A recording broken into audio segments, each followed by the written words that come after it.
Real world کے معزز دوستو، میں ہوں ماجد ملک اور آپ تمام دیکھنے اور سننے والوں کو السلام علیکم۔ دوستو، جیسا کہ آپ جانتے ہیں کہ فرعون مصر کا ایک بادشاہ تھا جو صرف اور صرف اپنے آپ کو رب منوانے پر بازد تھا، اور جو بھی اس کی نافرمانی کرتا تو وہ اسے بے دردی سے قتل کر دیتا۔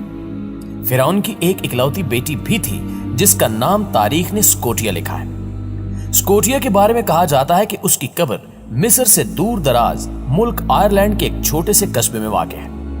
لیکن ناظرین، یہاں سوال یہ پیدا ہوتا ہے کہ فرعون کی یہ اکلوتی بیٹی مصر سے لاکھوں میل دور آئرلینڈ کی اس وادی میں کیسے پہنچی؟ اور آج ہم آپ کو یہ بھی بتائیں گے کہ جب فرعون کی بیٹی بیمار ہوئی تھی تو کیسے اس کو حضرت موسیٰ علیہ السلام کی ایک رال سے تندرستی نصیب ہوئی۔ دوستو، یہ قبر آئرلینڈ سے دور ٹرالی نامی قصبے میں موجود ہے۔ ٹرالی کی یہ وادی اپنے اندر صدیوں پرانی کچھ کہانیاں سمیٹے ہوئے ہیں جو آئرلینڈ کے لوگوں میں سینہ بسینہ منتقل ہوتی رہی ہیں۔ یہ کہانیاں سکوٹیا نامی فرعون کی بیٹی سے جڑی ہیں جو اپنے دور کی طاقتور ترین حکمران تھی۔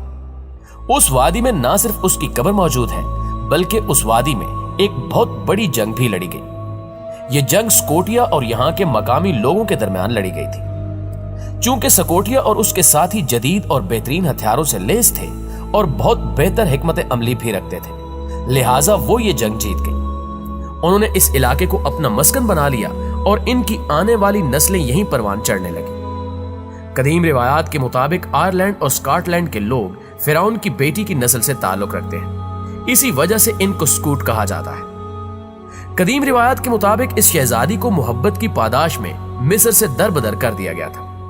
اصل میں یہ شہزادی اپنے محل میں موجود ایک بدصورت غلام پر عاشق ہو گئی تھی۔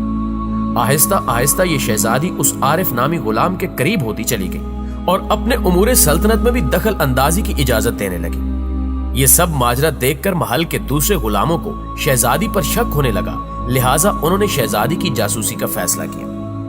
دوستو، کچھ ہی دنوں میں ان کو اس بات کا مکمل یقین ہو گیا، لہٰذا انہوں نے یہ سارا ماجرا فرعون کے سامنے رکھ دیا۔ فرعون یہ سن کر آگ بگولا ہو گیا اور فوراً اپنی بیٹی کو دربار میں طلب کیا۔ جب فرعون کی بیٹی سکوٹیا نے محبت کا اعتراف کرتے ہوئے عارف کو چھوڑنے سے انکار کر دیا تو فرعون نے سکوٹیا کو ملک سے دربدر کر دیا اور عارف نامی غلام کو قید میں بند کر دیا، جس کو بعد میں قتل کر دیا گیا تھا۔ ناظرین گرامی، جب اس شہزادی کو مصر سے نکالا گیا تو اس وقت مصر ایک عظیم طاقت کے نام سے جانا جاتا تھا، لیکن کچھ ہی عرصے بعد مصر کے اقتدار کو گرہن لگ گیا، کیونکہ اسی دور میں بنی اسرائیل کے خروج اور فرعون کے غر کے آب کا واقعہ پیش آیا تھا، جبکہ کچھ مورخین ایتھیوپیا کے جنگجوؤں کی مصر پر یلغار کرنے کو بھی اس دور کا واقعہ قرار دیتے ہیں۔ مصر سے نکالے جانے کے بعد سکوٹیا نے اسپین میں قیام کیا، لیکن کچھ نامعلوم وجوہات کی بنا پر اس شہزادی کو یہ علاقہ بھی راس نہ آیا۔ چونکہ سکوٹیا بہت دولت اور ہیرے جواہرات رکھتی تھی، اس لیے اس کے ساتھ کچھ لوگ بھی شامل ہوتے گئے۔ اسپین کو چھوڑ کر یہ قافلہ سفر کرتا کرتا ایک نامعلوم جزیرے پر پہنچا۔ دوستو، یہی وہ جزیرہ ہے جسے آج آئرلینڈ کہا جاتا ہے۔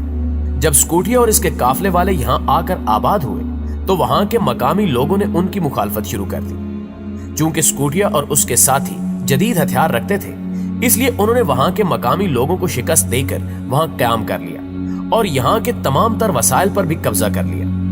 بعد میں جب ان کی نسلیں پھلنا پھولنا شروع ہوئیں تو انہوں نے اسکاٹ لینڈ پر بھی اپنی کالونیاں تعمیر کر لی اور اس جگہ کا نام اپنی ملکہ کے نام پر سکوٹ لینڈ رکھ دیا، جو آج اسی نام سے مشہور ہے۔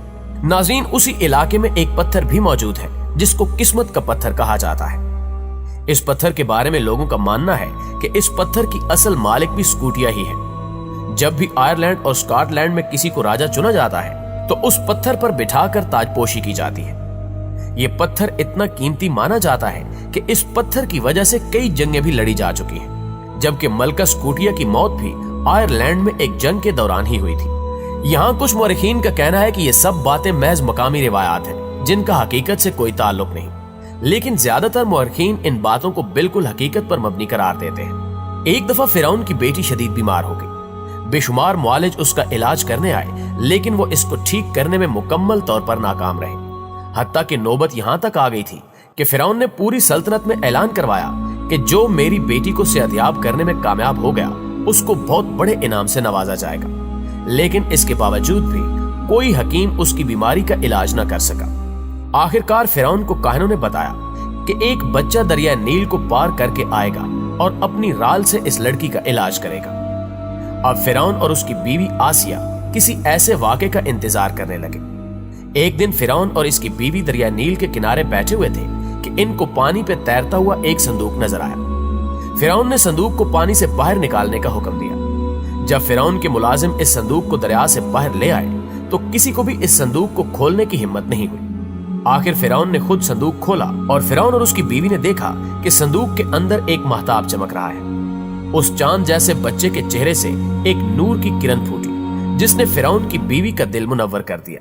لہٰذا یہ عورت حضرت موسیٰ علیہ السلام یعنی اس بچے کو اپنے گھر لے آئی اور پرورش شروع کر دی۔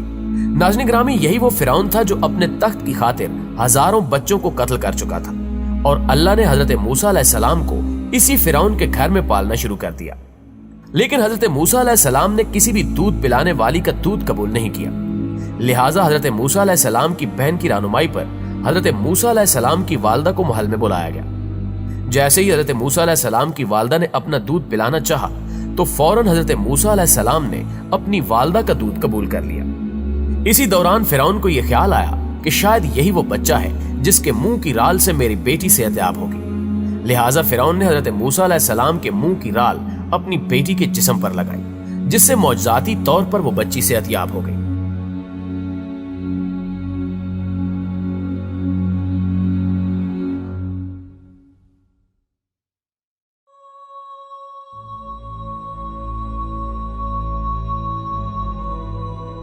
ناظرین گرامی، اس سے یہ ثابت ہوتا ہے کہ اللہ تعالیٰ جو چاہتا ہے وہ کرتا ہے۔ اگر وہ اللہ فرعون کے گھر میں حضرت موسیٰ علیہ السلام کو پال سکتا ہے تو زمین و آسمان میں اپنی قدرت کامل سے کچھ بھی کر سکتا ہے۔ جی تو ریئل ورلڈ کے پیارے دوستو، یہ تھی ہماری آج کی ویڈیو۔ ہمیشہ کی طرح ہمیں آج بھی پوری امید ہے کہ آج کی یہ ویڈیو آپ کو بے حد پسند آئی ہوگی۔